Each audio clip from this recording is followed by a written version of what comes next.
Hello, and welcome to another exciting edition of Hidden in the Universal Vault.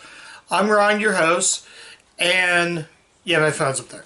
So we are continuing back, and we're going back to some classic Universal with a sequel to a movie I've covered on this channel, released by Universal Internationals in 1951, according to the DVD. It might be 1952. I'm not 100% sure. Yeah, the copyright date's a lot different than what IMDb says. But anyways, I'm just going to say 1951 for the sake of this video. And we are returning back. To the Frances franchise. Yes, that lovable talking mule returns with Donald O'Connor returning back as the lovable Pete. This also co-stars Piper Laurie. Yes, that Piper Laurie, Cecil Kellaway, and Jesse White, and Frances himself, directed by Arnold Luebman. And this is Frances Goes to the Races. Now, once again, I'm watching this off of The Adventures of Frances the Talking Mule. This is the 4-movie pack. Now, Frances the Talking Mule, I liked it. It was average, but yet a good movie, and a fun movie. I shouldn't say average. This was a mind-blowing movie when I did review the first one.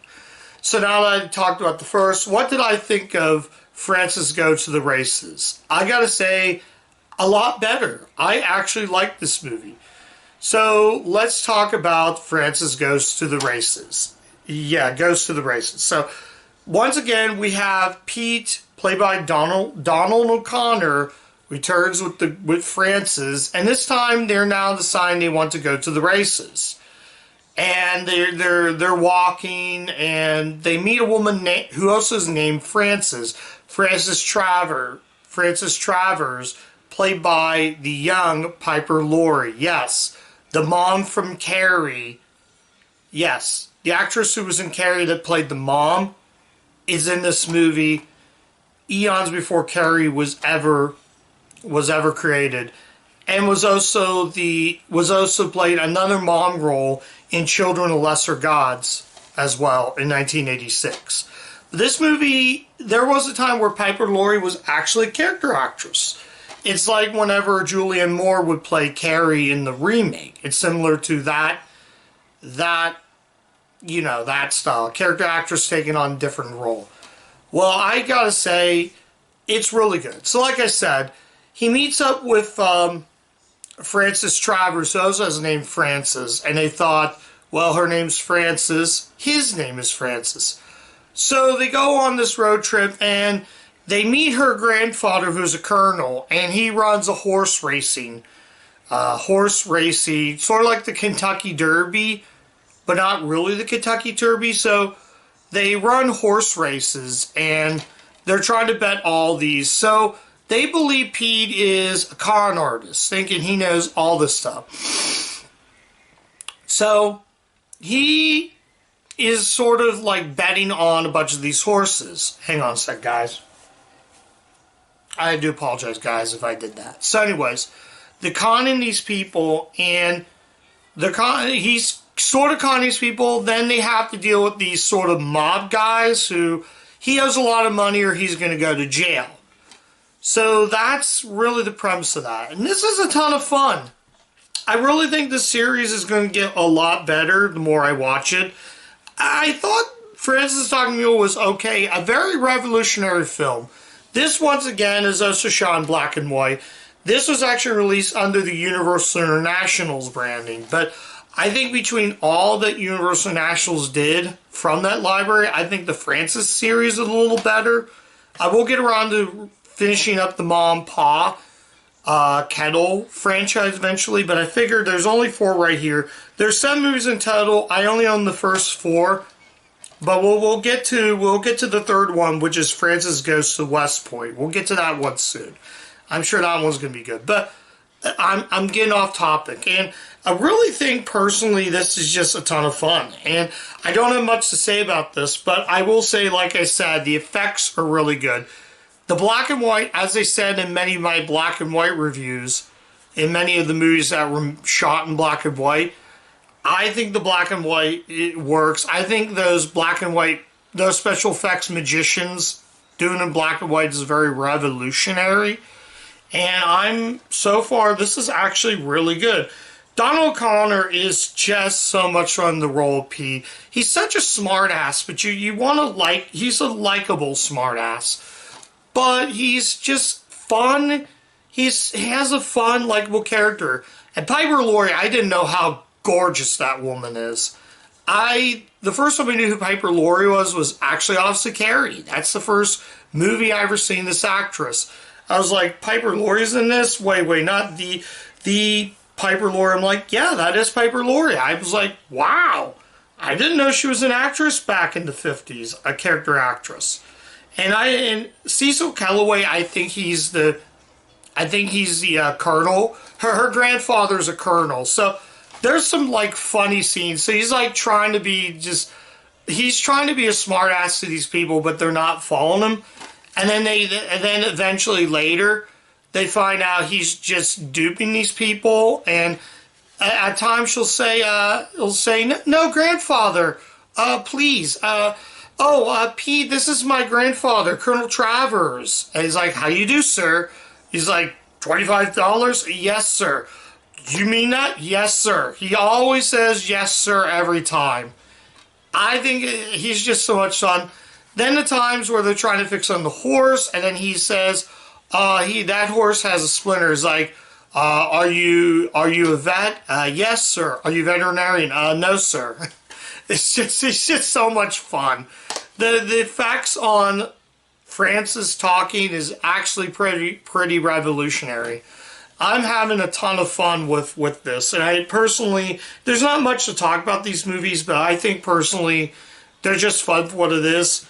I thought the first one, like I said, was average. Usually the first movie's the best, but I feel more and more I watch these, the more and more I think they're going to be fun.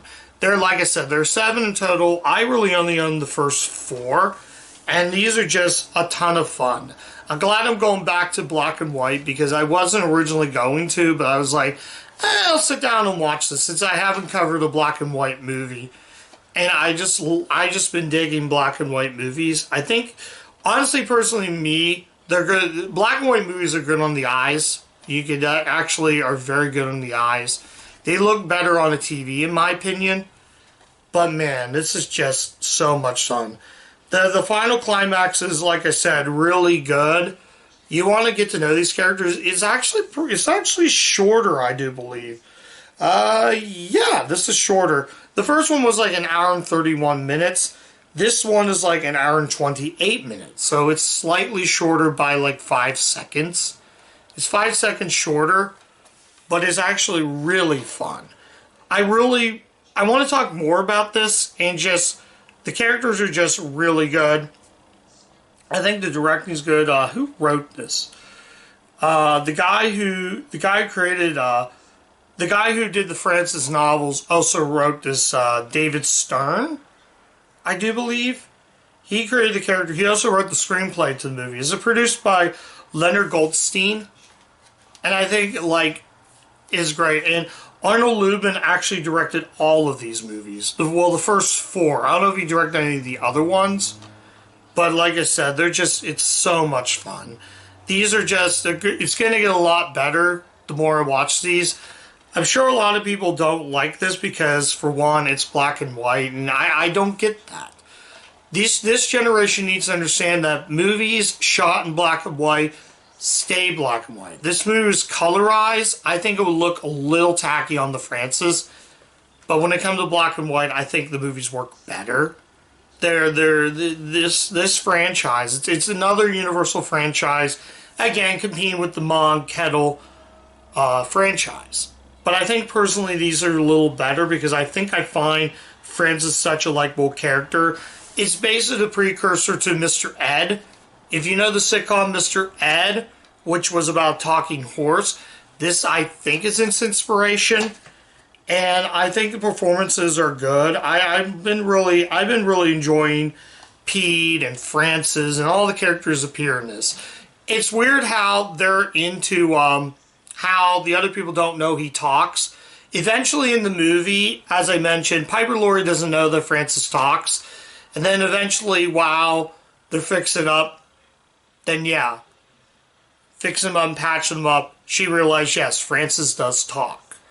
And I love how the veterinarians are like trying to fix Francis talking, and then they just get in a heated argument, and then they're just like, you fix him up. No, you fix him up. Me fix him up. Something like that.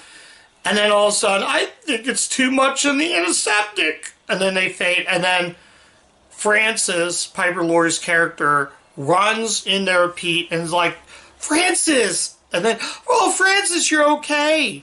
So it turns out, the end of the film, it works as what it is. Like I said again, it's really hard for me to talk about a movie that is so old. But again, these movies, like I said, they're shot in black and white.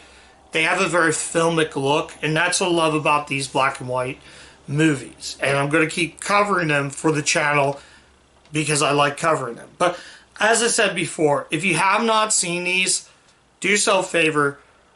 Give Francis Go to the Races a watch. I think personally it's better. We'll see how the last two are. I still have Francis Goes to West Point and Francis Covers the Big Town. And then I will cover that one.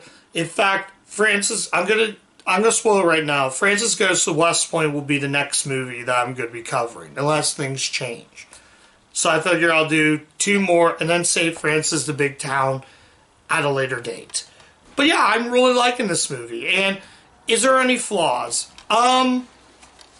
It's really hard to say why I say there's flaws in the movie, but honestly, it's a little short. I feel like it should have been a little longer because as I'm watching the film, it went by super fast, but I don't fault that for what it is. I think it's really good. And I think if this movie was shot in color and released in color, it wouldn't work because I feel like the black and white cinematography in these movies are a lot better. It feels like something that Walt Disney would produce. It has a very Disney feel, just made by a different studio. But yeah, I'm gonna recommend Francis Go to the Races. If you only had to watch one of these so far, just watch Francis Goes to the Races. It's a ton of fun for what it is. And yeah, I'm looking forward to seeing where the series picks up as we go forward. Maybe it might be funnier, maybe it might be more of a hoot. We'll see where it goes. But as of now, definitely check this movie out. So let's go ahead and rate the movie right now. I'm trying to think of anything else. Before I rate the movie, I gotta think of something else. No, I can't think of anything else. Like I said again, I will say some of the horse racing footage is really good. And again, has that very funny thing. I might be missing a few things I mentioned, but this is the best I can do. But yeah, let's just go ahead and rate it right now. I'm going to give Francis Goes to the Races a 4 out of 5. I can't quite give it a 5 out of 5 because I feel 4 out of 5 works, and for a movie that was made in the 50s, a lot of people might not really like a lot of these old movies like 50s, 60s, 70s, 80s Universal. I almost said Disney for some reason, but I've been really digging into the back catalog of Universal Studios, well, from their Universal Internationals era. I've been enjoying that a lot, and it's been a ton of fun. I look forward to, like I said, watching the fourth movie in the Francis franchise, and finishing up the Ma and Pa Kettle movies. I'll get to them at some point, but as it stands, I think this is a ton of fun.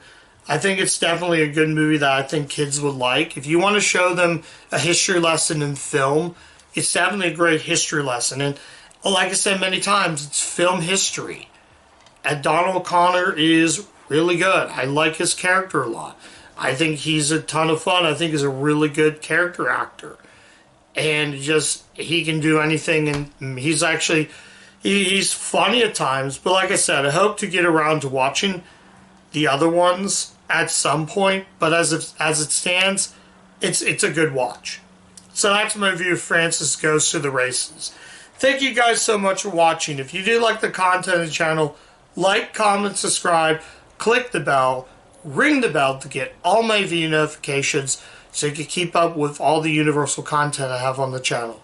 I'm on Letterboxd, guys, so you guys can go ahead and swing on over there and check out all the reviews. And I rate the movies before I go ahead and before I go ahead and upload them to YouTube, as I said. So yeah, definitely give Francisco to the Races a watch. It's definitely a fun time.